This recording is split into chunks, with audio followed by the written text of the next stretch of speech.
Allegations regarding the misuse of royal association through Meghan's Archewell Foundation are now under legal review.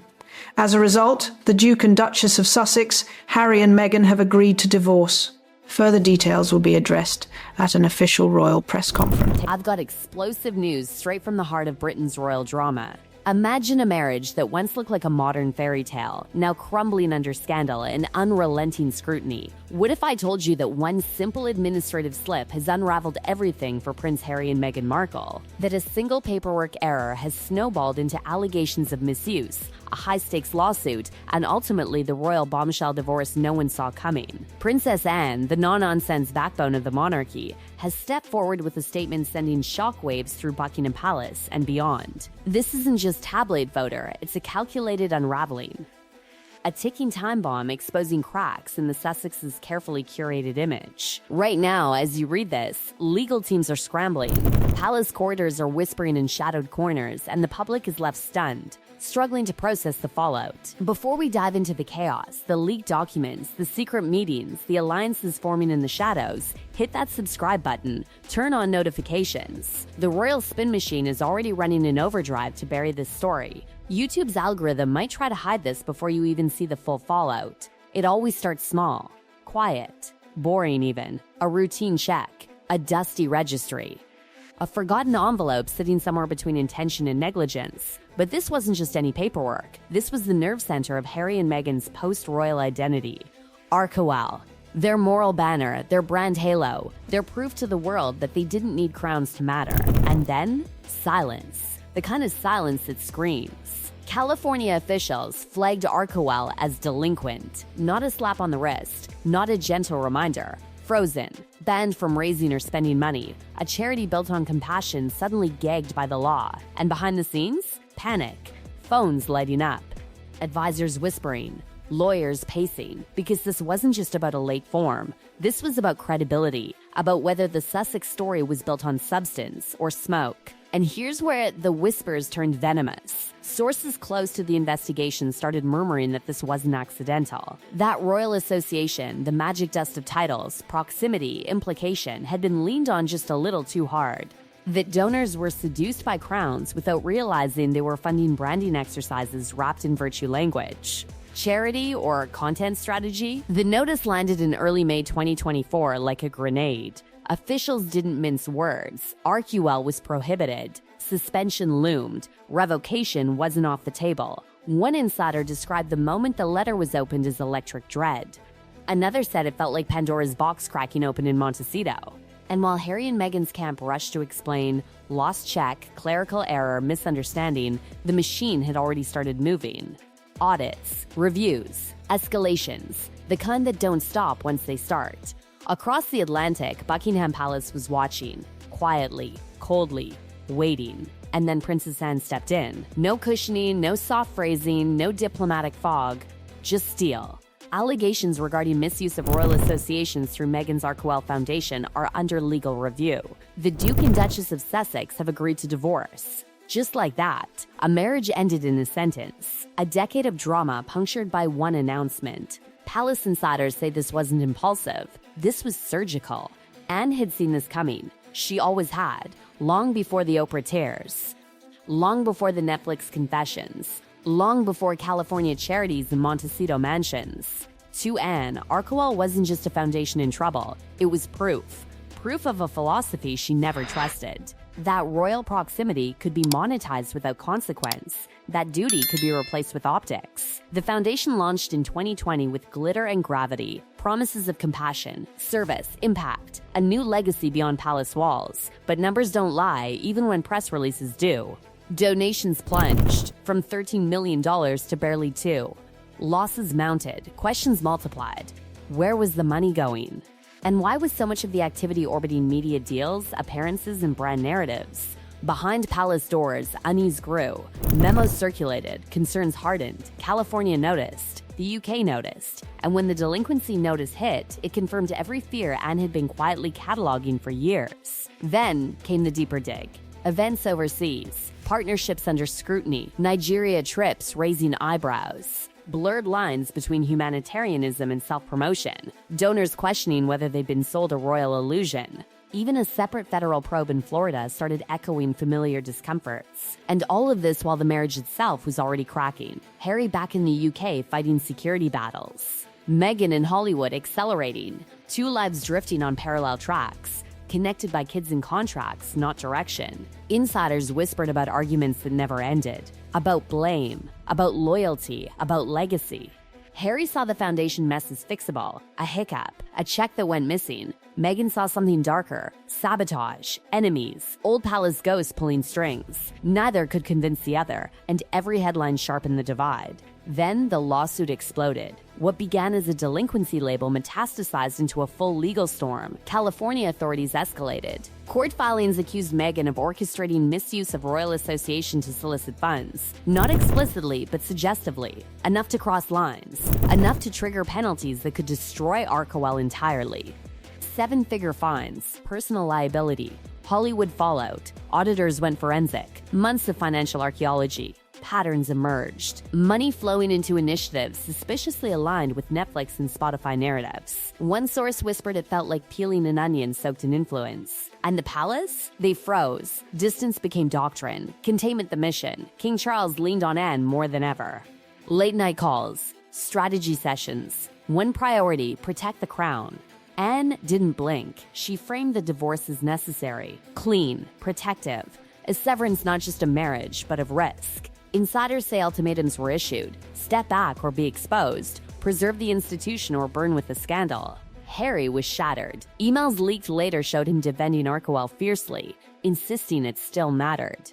But the pressure was relentless. Family, media, courts, legacy.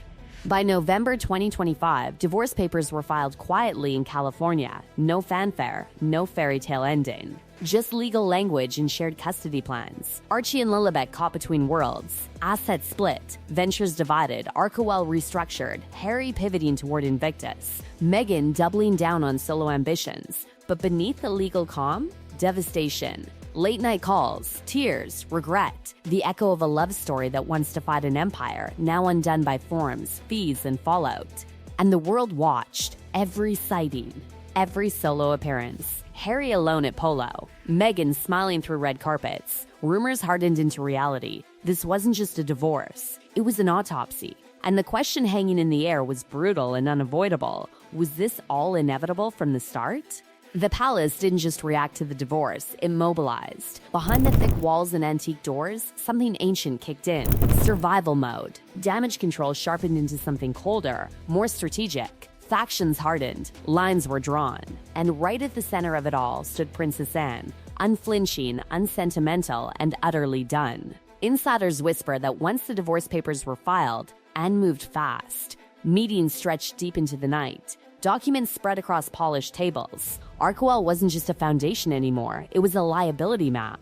Every partnership, every donation, every overseas appearance was dissected like evidence in a trial that had already decided its verdict. The message inside the palace was ruthless and clear. There would be no contamination. Anne reportedly warned that royal charities could not afford even the suggestion of blurred ethics. Not now, not ever.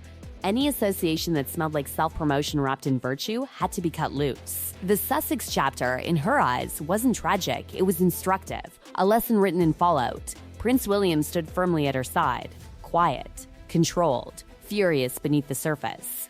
For years, he had watched the narrative spin, the interviews land, the accusations fly. Now, with Archewell under a legal microscope, he saw confirmation of what he'd feared all along, that the monarchy had been turned into a marketing tool, and the bill had finally come due. Duchess Sophie, usually soft-spoken, was said to be unwavering. Sources claim she described the scandal as avoidable, but inevitable.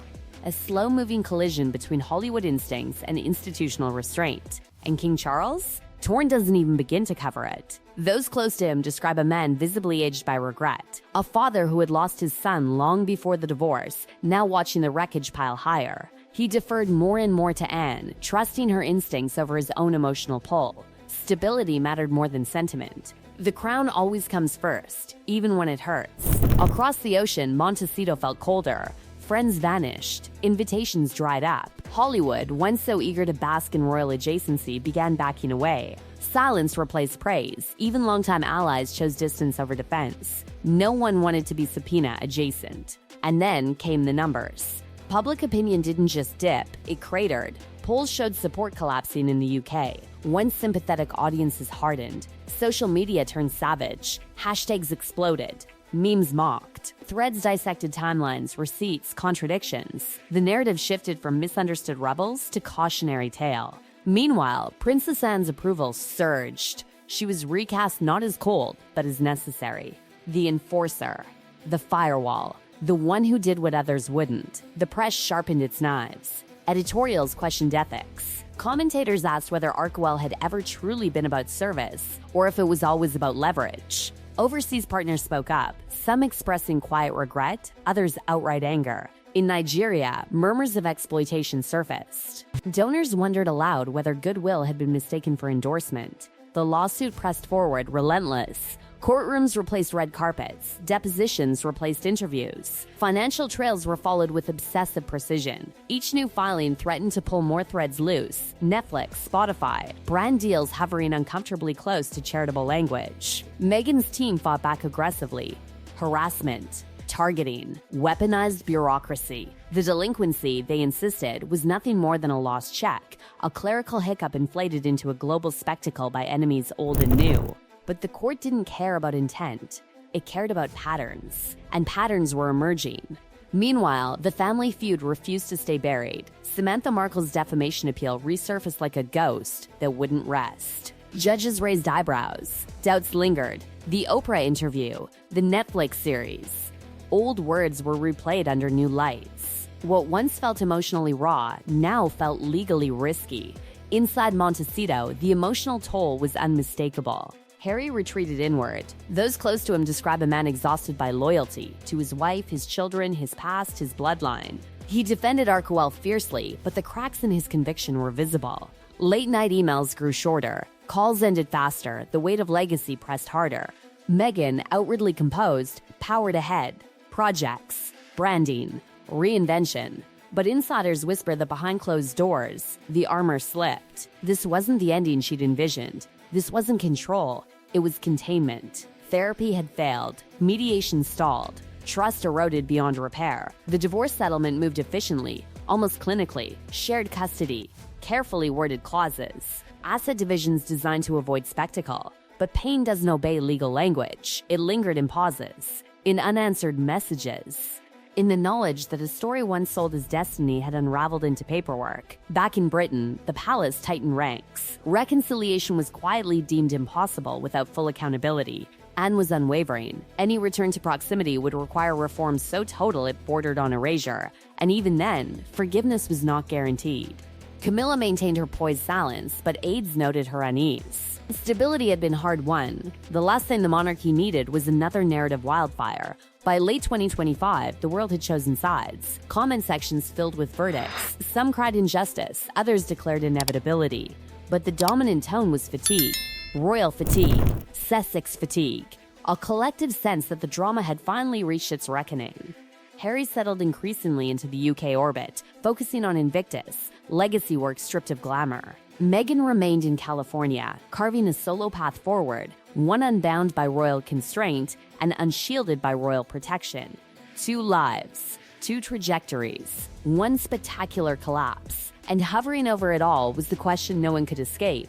Was this love ever meant to survive the machinery it challenged? Princess Anne never answered that aloud. She didn't need to. Her actions spoke clearly enough. Protect the institution, contain the damage, move forward. In the end, this wasn't just about a foundation, a lawsuit, or a divorce. It was about what happens when myth collides with structure, when emotion meets regulation, when rebellion forgets that systems always collect their dues. And the royal saga? It's far from over, because when secrets unravel this loudly, the echoes don't fade, they multiply.